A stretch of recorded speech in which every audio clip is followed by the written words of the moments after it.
Jæja, þá erum við sennilega búin að hanna gluggann eða fá einhver hönnunargögn frá hönnuði og út frá því þurfum við kannski að velja okkur efni í gluggann. Og ég er komin hérna með inn í kalda og þetta er það sem við höfum svona úr að velja hér. Og svo er endara í rekkanum hérna fyrir ofan póstaefni. Þetta er sem sagt tilsniðið efni í pósta sem hægt er að kaupa í byggingavöruverslun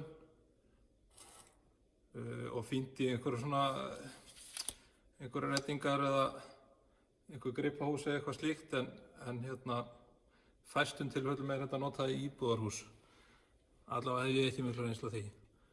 Og það er hægt að fá sjáiði hérna með áfellunót og þessi rauf hérna, þetta getur verið fyrir girði eða hreinlega til þess að drepa hreyfinguna í timbrinu hérna þvert á hringina.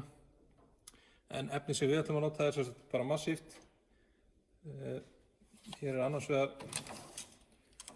hvað er þetta, 125 sem eru þá 5 tómur og 75 3 tómur á þykkt.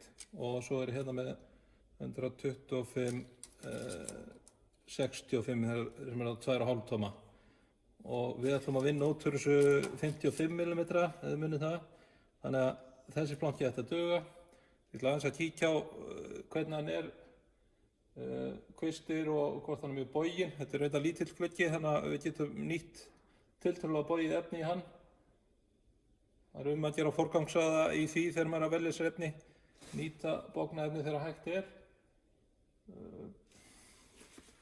Já, svo er bara að búta það niður.